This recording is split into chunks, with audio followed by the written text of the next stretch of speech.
right, the recording started now. Oh, So yes, this is Seth Frame, MS and GISP, who's also on the Professional Development Committee for the New York State GIS Association.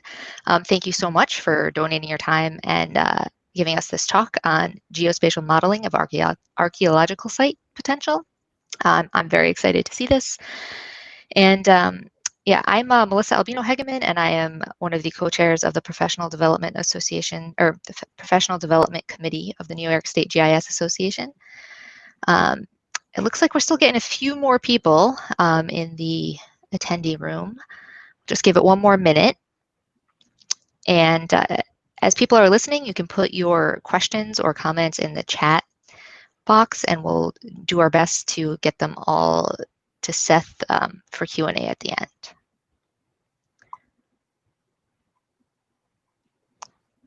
All right, we seem to have leveled out at about 31 people. So I will turn it over to you, Seth. Thank you so much.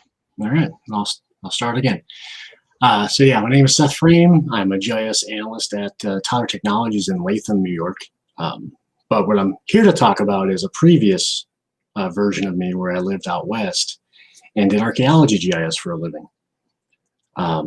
I worked for a company out there called Alpine Archaeological Consultants, and we did cultural resource management, which is the fancy term for archaeology.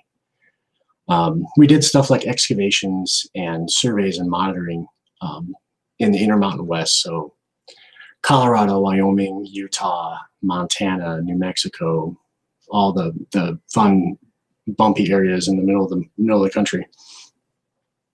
And the subject I'm here to present to today is entitled Geospatial Modeling of Archaeological Site Potential within the Dominguez Escalante National Conservation Area, which is a big mouthful. And I'm going to shorten that up to the DANCA, is what we refer to it as. So this is kind of a general overview map of where we were working. And in 2012, Alpine was hired to create a series of archaeological site sensitivity models for the Dominguez Escalante National Conservation Area. And since they both share management duties over the DANCA, Alpine worked with both the Grand Junction Field Office and the Uncompahgre Field Offices of the BLM out in Colorado there. And the goal was to create a resource management plan for the area, which would help the BLM better manage the area and protect these archaeological sites that are there. So these are just some pictures of what the area looks like. So it's pretty deserty, a lot different than what we see here in New York. This river down here in the upper right-hand corner is the Gunnison River. You see it's way down in a canyon there, and there's some nice farmland down there. So the first step in our process was to actually create a comprehensive site database of the area. And what we did, we got shapefiles for archaeological sites from both the Grand Junction and the Uncompahgre Field Offices. And then we compared that data with data we got from the State Historic Preservation Office. So the Grand Junction Field Office gave us 487 sites. The Uncompahgre Field Office gave us 208 sites. And then we got 1,638 sites and isolates from the SHPO, the State Historic Preservation Office.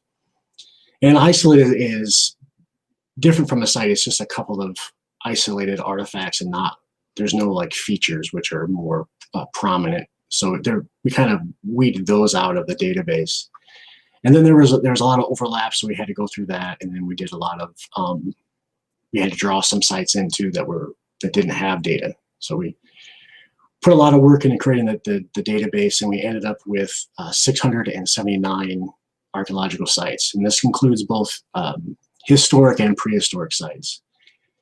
And there's a difference in archaeology between New York or the East Coast and where we were working at in Colorado with historic sites. Because out west, since Euro-Americans didn't show up until much later, a historic is anything 50 years and younger, basically. If it's older than 50 years old, then you get to proto-historic, where they're just getting in contact with Euro-Americans, and then you go to prehistoric. Here in New York, you have Euro-Americans here know, 400 years, like 1600s. So it's a lot different back from one side of the country to the other. So then we took those site points, and their next task was then start to assign environmental variables to those site points. So we started off with the topographic variables. So you have like elevation and slope and aspect. And then we have ecological variables like vegetation and distance to water. And the distance to water is a little more complicated because we did two different types of distance. We did a straight distance, and then we did a cost distance to permanent water. And it's like comparing apples to oranges, except it's more like comparing oranges to lemons, because they're kind of the same, but there's some differences. The straight distance is just a buffer. We just made buffers at, let's say, 50, 200, and 500 meters. And then the cost distance, we actually created a raster whose values are based on time it takes to go from one to the other. And we did a round trip for that. And we'll talk a little bit more about that. We used Tobler's hiking function to create an anesotropic raster of the cost distance for the area. So you would go from one spot to water and back, so give you a round trip. And then what Tobler's hiking function does is it estimates the time it takes to cross one cell of the raster based on slope calculated from a DEM. So if you're going downhill, it takes less time than going uphill, that kind of stuff. So after we did those kind of variables, we also looked at cultural variables. So we did a similar thing with cost distance to lithic quarries, so where they're getting the stone to make stone tools from. And then we did cost distance to transportation routes. So this is more of a historic kind of thing. And we only did a one-way for that. So for like, if they're doing mining, the mining ore would go one way. It would go from the mine out. So we only did a one-way kind of direction for that. And then finally, we looked at biological variables for black bear, elk, turkey, and bald eagle. So we have elk as they're hunting elk for food, hunting turkey for food. Black bear, they would hunt for food, but also black bear act very similar to humans in an environment. They're a large omnivore, so they would have similar patterns there. And then bald eagle was ceremonial purposes, so we looked at that as well. So once we had all those variables assigned to the site points, we created what was called our model points. So we actually created basically a net of over 20,000 points at 1/8 of a mile, and we call these our model points because we're going to use them later when we actually create our models. So from those model points, we selected out what we called our non-site points, which were every point that was within a previous archaeological survey, but outside of a known archaeological site. So we know where the archaeological sites are and what variables those belong to, or what variables those have. And now we have non-site points, and we'll assign variables to those and then we can compare the two. So we basically were creating an opposite population for our archaeological site points that then we can then compare to see what makes a site and what doesn't make a site, or what makes a sensitive site and what makes a less sensitive site. And then from those non-site points, we selected the 679 points randomly to create that opposite population. And then we put that into SPSS, and math was done.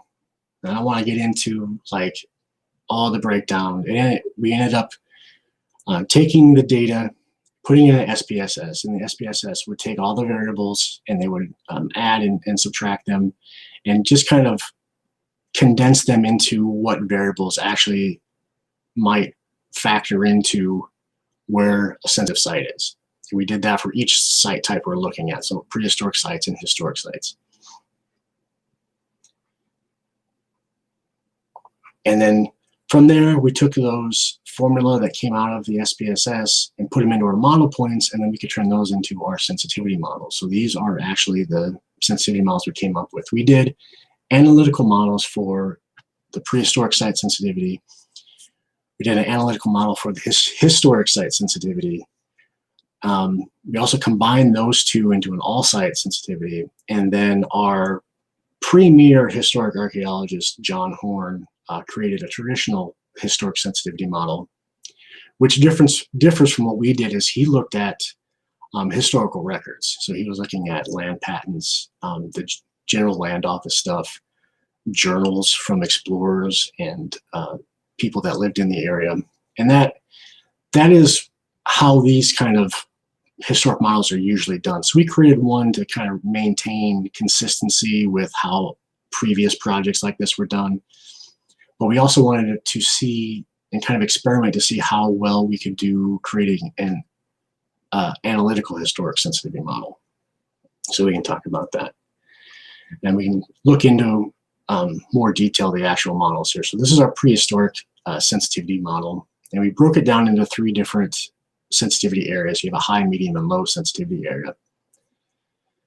Now the sensitivity areas aren't, we're not trying to say these are where sites are. We're saying that sites in these areas are going to be more sensitive to basically recreation or energy development or wildfire, that kind of stuff. So if they can be destroyed easily, then they're more sensitive. So let's, we can talk about, let's look at, what am I talking about when a sensitive site? So these are brush structures. They're called wickiups. They were built, sometimes used for a night, sometimes used for a little longer time. These are very sensitive sites. People can come in, they can break them down, use them for firewood. Wildfire comes through, they're gone. But they, they're, somebody lived here, they're important. A less sensitive site, so we have in the upper left-hand corner, we have some rock art that's there. That's very sensitive to vandalism, but energy development is probably not going to do so much. A wildfire is not going to do much to them. And then in the lower, and then on the right-hand side, we see these are actually hunting blinds. They're rock hunting blinds that were created, up on the rim of the canyon here. So these were used again, not as sensitive as like the wickiup, something that can be burned. And then here's our historic sensitivity model. So again, same kind of stuff. If you have a cabin or something, that's going to be pretty sensitive to wildfires or energy development. Vandalism is a big thing. You take some pictures, look at some pictures from that kind of stuff. Here's, there were some homesteads that were in the area. This particular cabin is kind of neat because the guy who lived there was he was a Civil War vet, and he basically learned how to carve rock, and he wrote his name on the rock up front. The upper right hand corner is a picture from the interior of the cabin. So he carved himself out a sleeping place, and there's like a place to put his rifle. So that's kind of a neat, individual touch on this historic thing, because archaeology, it's, one of my friends explained it as we're going through dead people's garbage. So it's, people touched all these things, and they're important, and there's a story behind all of them, so it's kind of fun. And then here is our all-site sensitivity model. So we basically just combine the two. And the idea behind this is that the BLM, they're better served by having an idea of not just where historic or prehistoric sites are, but where all sites are, where they're sensitive at. Because that helps better manage their stuff instead of breaking it down into the smaller, different groups. And then here's our traditional sensitivity model. So this is the one that archaeologists put together, looking at land patents and homestead records and that kind of stuff.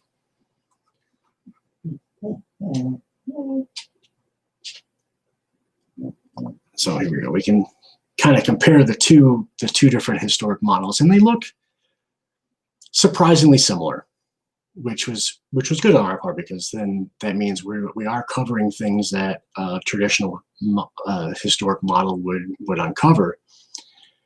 But there are some differences, and what we hope with doing this type of model is it helps give voice to people who aren't represented in the historic record, like miners or homesteaders that the records have been lost or destroyed over the years. So that was good to see that we had at least some overlap. And then, these are a lot of people I work with out there. I just want to thank them in the talk.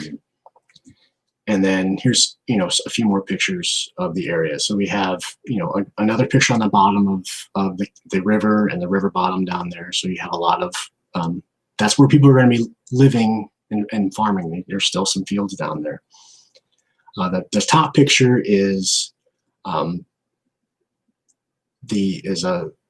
large plateau in the area, which is nice to see on the horizon. And then in the middle, we have another picture of the cabin and another, some more rock art. So that's it for the talk. If I'm open to answer any questions, or we can go back and discuss things further. Thank you, Seth. That was great. That was really interesting. It looks like we have some questions popping up in the chat. Well, how many hours did it take to make this model from scratch? Let's see. A lot of it, there's a lot of computer time involved in it, because you're adding the variables to the points, especially when we got like to the 20,000 model points. That took a while. So basically, I would just let it run overnight to populate all that. This was not the first time we did it, so there were some like Python scripts that I had written to kind of automate some stuff, but it's hard to think. It's so long ago now. It probably took a good week of just putting this stuff together. There's a lot of other research that was done that took longer, but the actual GIS probably took a good week to do.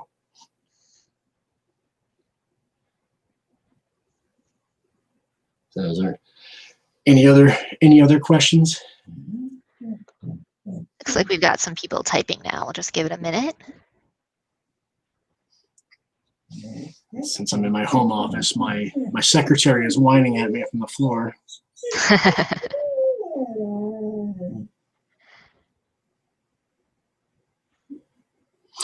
Oh, so for this particular project, I don't think there was an actual field verification component. Some of the other models that we've done before and since did have field verification, but I don't think this one actually did.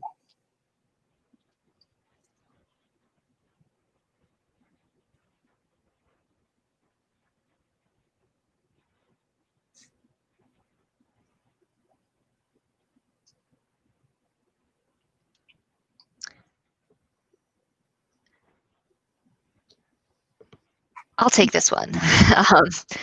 Yes, the recording will be available on the New York State GIS Association's website and YouTube channel. It will take me a little while to get it posted, though, so please be patient.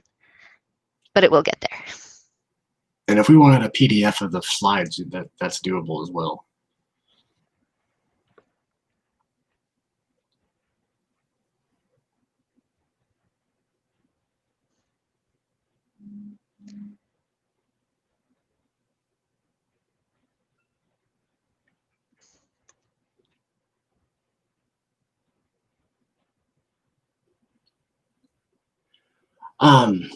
So it depended really on if we're talking about, so I'm reading which variable came out as most important. I mentioned the black bear. The black bear was surprising that that it modeled the human interaction with the landscape the best. So that was kind of an interesting surprise. Um, One of the things for the historic side, we actually used distance. I forgot to mention. No, I mentioned distance to transportation routes. That was pretty important in the historics model. The distance to water is very important. Like we looked on the photos, it's pretty arid out there. It's nothing like it is here. It's pretty brown, not nearly as green. So the distance to water was very important. The lithic quarry sites also came in as kind of a pretty good factor. I'm trying to think, is there anything else that really stuck out as the most important? Elevation was also another one too. Yeah, slope and elevation, the environmental ones. So hundreds of sites investigated. How old are the oldest ones? So in North America, we have prehistoric data, firm prehistoric data that goes back probably at least 15,000 years. So at the end of the last ice age, a little bit before. There's some stuff they're finding more and more information now that of very old stuff. I think there were some paleo points that were associated with the Danka. Just because, as I was talking with Melissa before this all started, and I was talking about the differences between archaeology from the Northeast here and out west, and here the deposition is so much, so there's a lot of buildup of soil, so we have to dig for things. Out west, you can be walking and find a 10,000-year-old projectile point just on the surface. So, but I think, yeah, there were some paleo points. So yeah, Clovis points and Folsom stuff that were found in the Danka at one point. So it's 10 to 12,000 years old. So we have I done any similar models for sites and regions in New York or the Northeast? I haven't. I did New York. I did archaeology in New York a little bit when I moved here. I moved here for family reasons and not work. So I didn't get a chance to do that here. It would be fun, but I'm not in an archaeological company now. So maybe someday. Now that I have these models, so the models were used for the BLM in the area to help manage that area.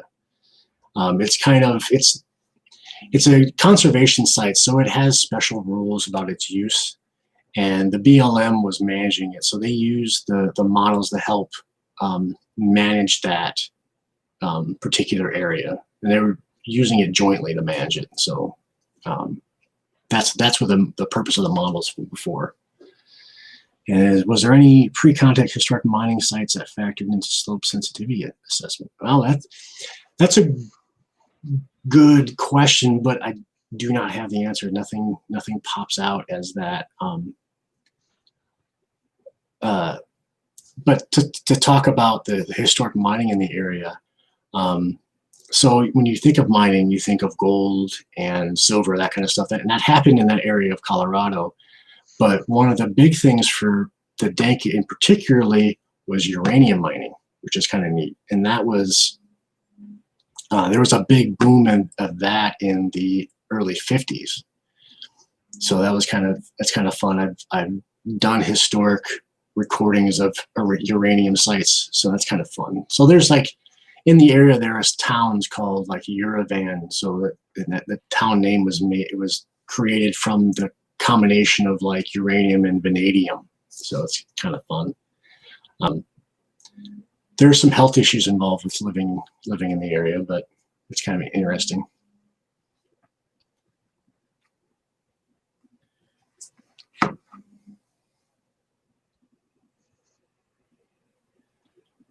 Okay, that's another good one. The how similar or different the water may have been between the site ages and the present. Um, if you talk about paleosites, so stuff that's 10,000 years old, the water that's there is going to be the permanent water that's there is going to be very different. The environment wasn't very different back then because you still had glaciers. It was going to be not as arid. It's going to be maybe more grassland, tundra-esque in some areas.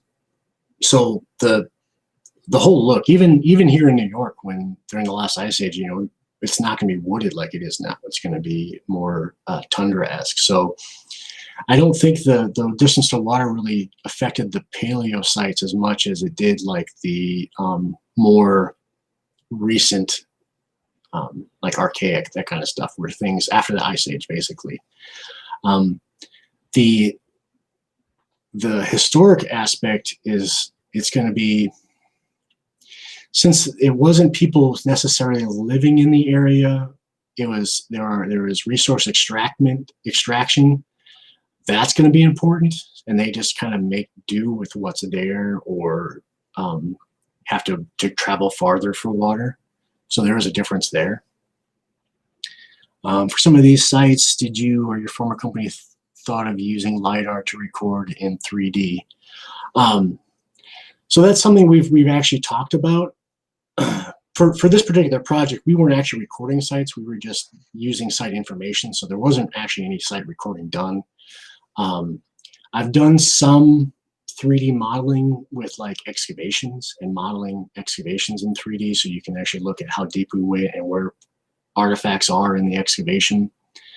LiDAR is becoming more important in archaeology, with it being the technology getting smaller, being able to be put on drones, that kind of stuff. The big issue is with cultural resource management, it's a for-profit endeavor, and we work with people who are paying us to do it. So we need to get them on board to pay us to do this kind of stuff. And sometimes it actually works out where there's enough to be gained from it, but it comes down to a price point a lot of times. But one of the things I was pushing for before I left is, like, let's start looking into LiDAR and doing that kind of stuff, just to be able to more have more tools in interpreting sites. So were there any particular strategies that were helpful in reconciling site data from the various agencies? So along with the data that they gave us, they also gave us just stacks of site forms. So it's paper, and there are maps, and there's descriptions of the sites. And then all the sites are recorded, and then they're given what's called a Smithsonian number. So it's basically an ID number for that site. So there's a straight comparison between the Smithsonian numbers for each data set, and we can see which ones overlap. And then from there, we can look at the actual site boundaries and see, compare those and see which ones are more extensive. A lot of times there are re-recordings, so the site boundary will change over the years as different people look at it and record it. Things will show up later because of erosion, that kind of stuff. So there was a document review that was involved with this too, and that's one of the pre things I was talking about with how long it took. That question is like, the document review took a while to do, because it just, the SHPO gave us 1,400 sites and isolates, and there's paper to go along with all those, so we have to go through all that. So that was part of the process of doing that.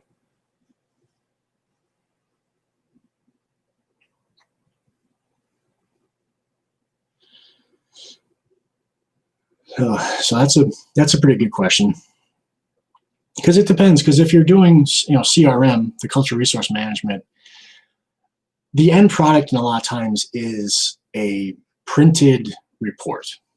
So you're looking at 2D flat maps. Sometimes we'll do profiles if we're doing excavations. So it's limited there. But if you get into the academic side of archaeology, where you can get grants to do some of the fun stuff with LiDAR and 3D, I think there's a lot of people out there, doing their grad degree, looking at all these different things. 3D modeling is big. 3D scanning is a new technology that's coming out. That's, one of the things I used to do is I used to draw archaeological artifacts, like projectile points and stuff, by hand. I would take them, look at them, draw all the different flakes on them. But now with 3D scanning, you can scan that object and basically have a museum of all those objects digitally, and you can even 3D print them and print them out and have them to look at then. So it's kind of fun, all that kind of stuff that's happening. But that's not necessarily GIS, but the 3D scanning, the LiDAR, that's a big thing. There's a lot of stuff that's being done with 3D scanning with rock art, which is kind of fun. Something else that I did with rock art is I did, I'm going to call it image analysis with it to pull out faded stuff that was kind of neat. I have another talk on that, but that's not necessarily GIS related. I can go on and on. There's probably a lot of that's underutilized for GIS or underutilized for archaeology. Web mapping is not utilized because archaeological site location is kind of a protected. It's protected by federal laws. Like all of the site points that I showed on the map, those aren't actually where they're at. It's a generalization kind of thing.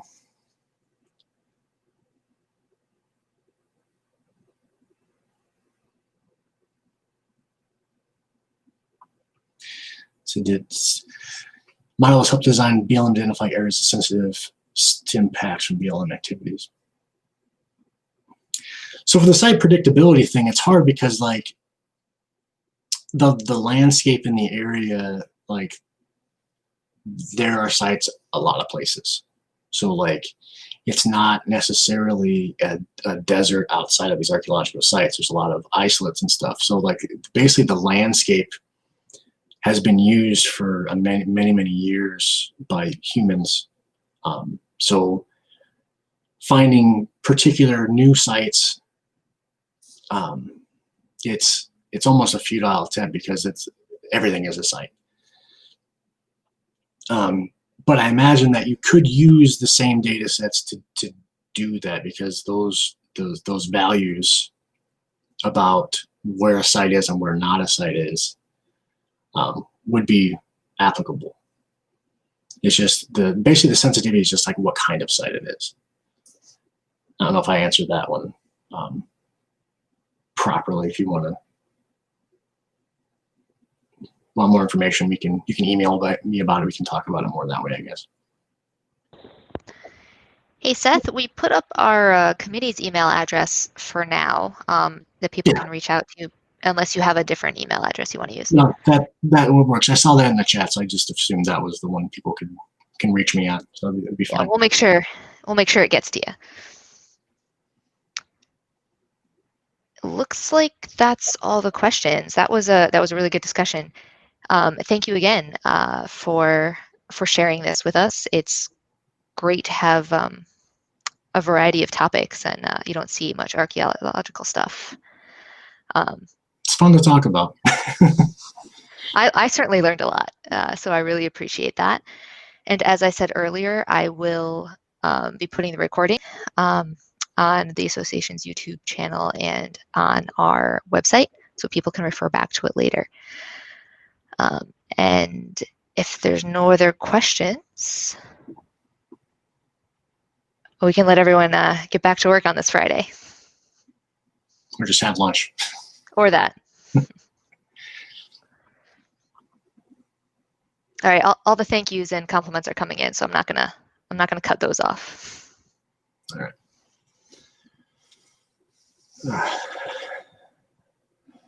And I should point out now too that if anybody else is ever interested in giving a webinar for the association, we are always looking for volunteers. It's a way to get credit for your GISP if that's something you're interested in.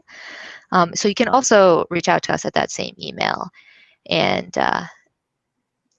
let us know your ideas, and we'll see what we can do. I see a question about captioning in English on YouTube. I will try. I don't know how to do that off the top of my head, but I will try.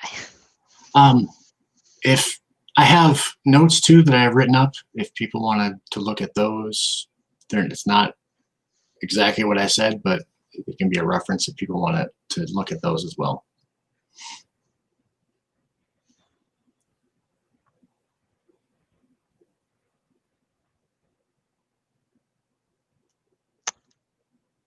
All right. That looks like everything. So thank you again, Seth. That was a great presentation. All right. It was great to be in my office and talking to folks. I hope everyone has a great weekend.